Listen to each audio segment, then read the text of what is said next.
Selamat siang, perkenalkan saya Dian Astuti Permatasari Upatiau, biasanya dipanggil Dian.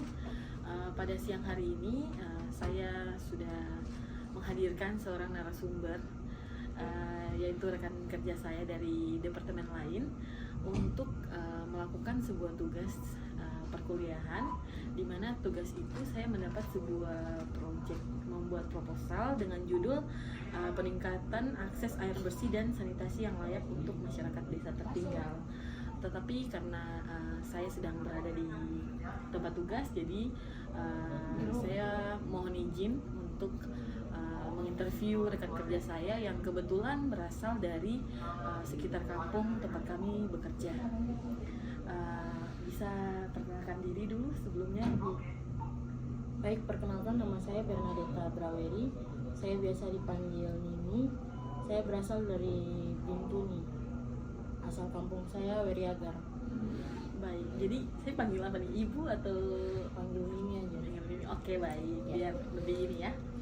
Oke, baik. Pertanyaan saya yang pertama untuk Mimi. Mimi boleh jelaskan Mimi itu bekerja di departemen mana dan pekerjaannya tentang apa? Baik, saya kerjanya di area utility, yang lebih tepatnya di area pengolahan air limbah, yang mana airnya itu kita dapat dari sumur untuk diolah sebelum kita buang ke laut untuk memenuhi baku mutu dari Kementerian Lingkungan Hidup. Baik, oke.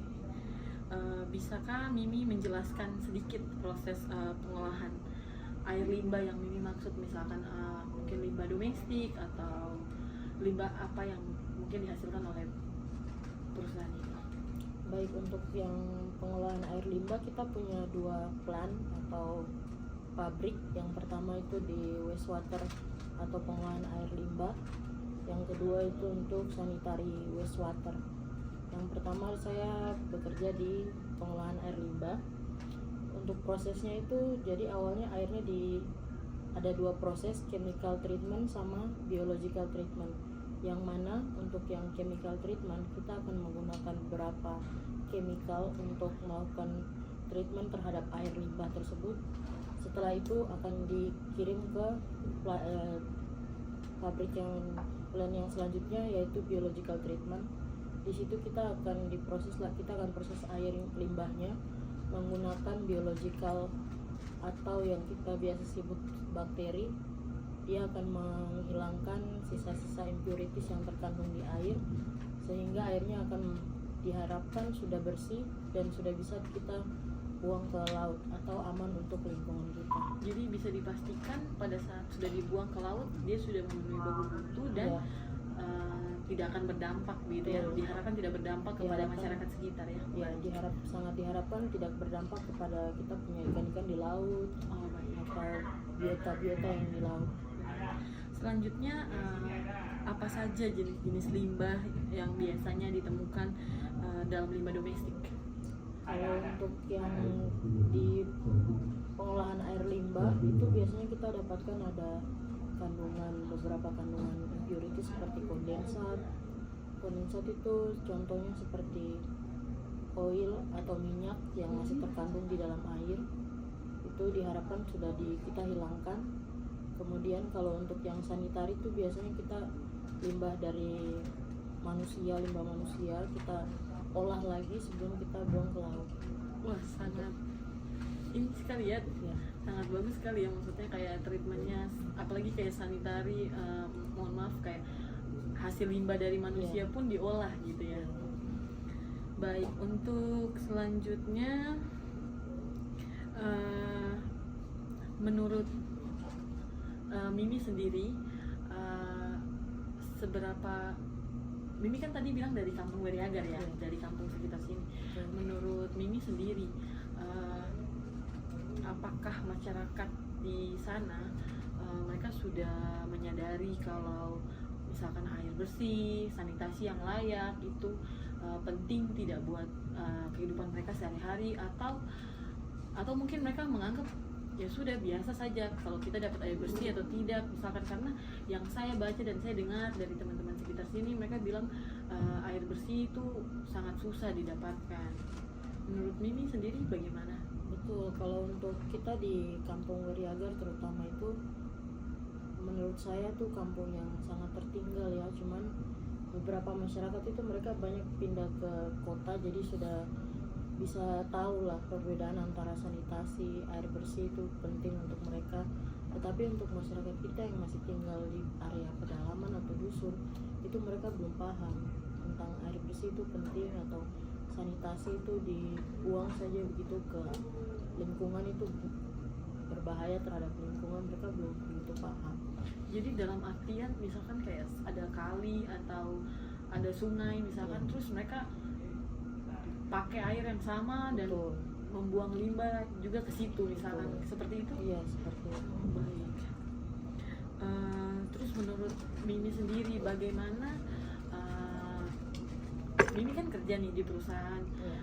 Mimi punya tempat kerja itu mengolah air supaya dia bisa menjadi air yang bersih sebelum dibuang ke laut. Betul.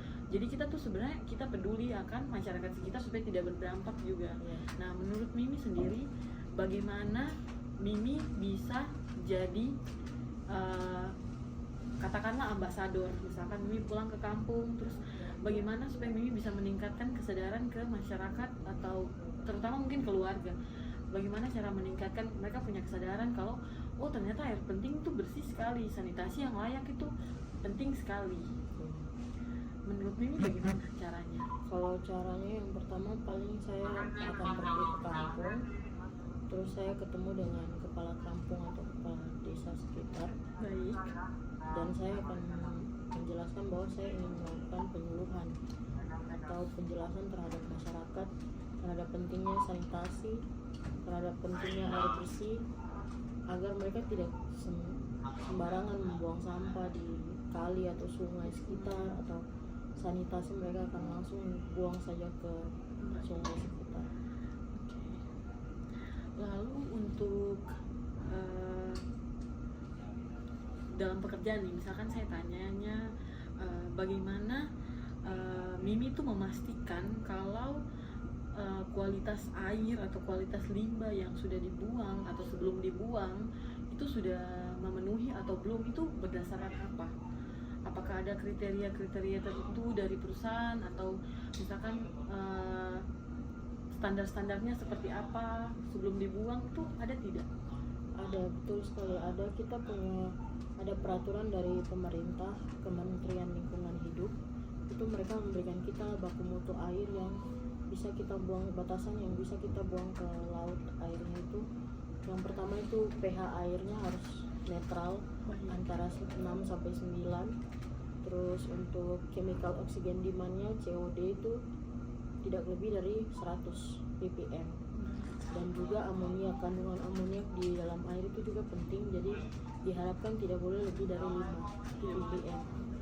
Dan juga kita punya, ada di perusahaan ini kita punya lab, laboratorium, jadi kita akan memastikan dengan cara mengambil sampel air dan dibawa ke lab untuk dicek hasil yang dari ketiga tadi. Dan juga kita punya dari pemerintah, mereka meminta kita memasang sparring itu untuk memonitor yang dari 3 tadi, pH, COD sama NH3.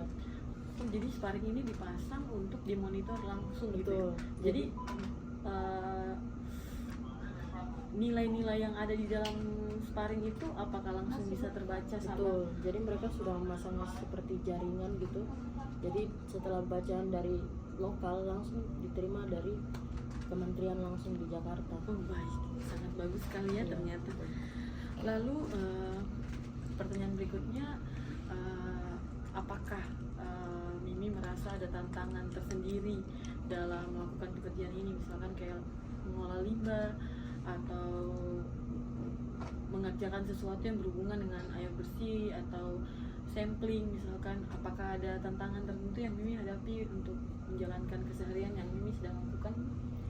Tantangan terbesarnya paling mungkin ketika bekerja pada saat hujan, karena kita punya pabrik ini kebanyakan tangkinya itu terbuka, jadi ketika air hujan masuk dia akan mengalami kenaikan level di dalam tangki itu, sehingga airnya akan tumpah dan merusak lingkungan.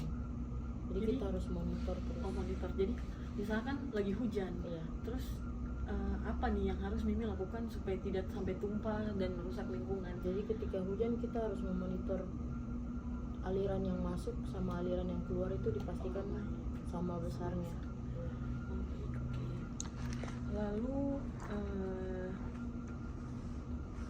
selanjutnya yang tadi sebenarnya saya tertarik dengan yang Mimi bilang tadi ya, sanitari itu limbah manusia atau limbah pekerja yang ada di dalam perusahaan ini dengan jumlah yang begitu banyak.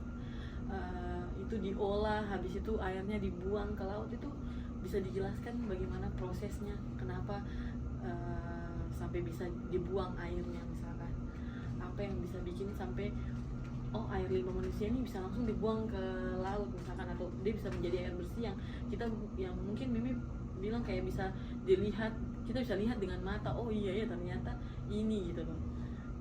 Itu bisa dijelaskan sedikit? Baik, jadi prosesnya? kalau untuk sanitari sendiri itu dia prosesnya hampir sama dengan pengolahan air limbah pabrik yang saya sebutkan sebelumnya. Yang dari sumur ya? Iya, yang dari sumur. Tapi kalau yang di sanitari ini hanya kita memisahkan antara kotoran-kotoran dengan air. Yang padatan-padatan itu dengan air. Yang padatan kita akan taruh di bagian di sisi tangki sebelah, yang airnya yang akan kita buang ke laut. Dengan proses bakteri juga sama. Oh, jadi padatan-padatan itu akan dimakan oleh bakteri, Iya, begitu ya? dihilangkan Dihilangkan. Oh, baik. menggunakan air anaerobik. Jadi begitu dia sudah menjadi padatan itu sudah tidak berbentuk limbah manusia ya, bisa Bukan, dikatakan seperti sudah itu. tidak berbentuk itu lagi. Baik, sudah dikatakan aman lah ya, Iya. dalam posisi yang terbuka, tangki yang Betul. terbuka. Baik, oke.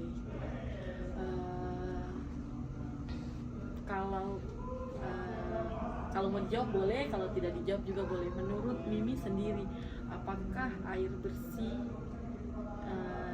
dan sanitasi yang dikatakan layak itu sudah Mimi terapkan di rumah sendiri atau belum? Misalkan kayak contoh ya, sanitasi yang terutama misalkan kita punya WC atau toilet, banyak sekali kayak orang-orang di kampung sana yang mungkin masih punya toilet yang kayak kita bilang apa ya, jamban.